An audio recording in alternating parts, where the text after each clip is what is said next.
పరిశుద్ధులైన దేవ, తగిన నాయన యేసుక్రీస్తు ప్రభు పరిశుద్ధ నామమును బట్టి మీ సన్నిధికి వస్తున్నాం తండ్రి. ఉదయకాలన ప్రత్యేకంగా నేను ప్రార్థన చేస్తున్నాం. ప్రత్యేకంగా మేము స్తుతిస్తున్నాం. సోమవారం నుంచి శనివారం వరకు అద్భుతరీతిగా మీరు కాపాడిన దానికి స్తోత్రం తండ్రి. మీరు చేసిన మేలు ఎన్నడూ మర్చిపోను తండ్రి. ప్రభా, ఈ ఉదయకాలన ప్రత్యేకంగా ఎవరైతే ఏకీవిస్తున్నారో వాళ్ళందరి కొరకు నేను ప్రార్థన చేస్తున్నాం. ప్రతి ఒక్కరిని మీరు దీవించండి.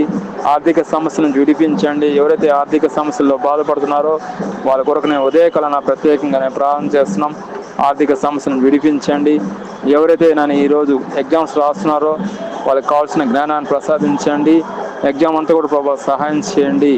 అదేవిధంగా ఈరోజు ఎవరైతే ప్రయాణంలో ఉన్నారో సుఖమైన ప్రయాణం దయచేయండి. ఎవరైతే ఈరోజు పుట్టినరోజు జరుపుకుంటున్నారో ఆయన నూతన సంవత్సరం ఆశీర్వాదాలు దయాకరణ ధరింపజేసి ఈ సంవత్సరం అంతా కూడా ప్రభావ దీవించమని కాపాడమని ప్రార్థన చేస్తున్నాం. ప్రత్యేకంగా ఎవరైతే కోర్టు కేసులు ఉన్నారో వాళ్ళని విడిపించండి. ఎవరైతే అనారోగ్యంతో ఉన్నారో వాళ్ళకి స్వస్థత దయచేయండి. పరిపూర్ణమైన ఆరోగ్యం దయచేయండి.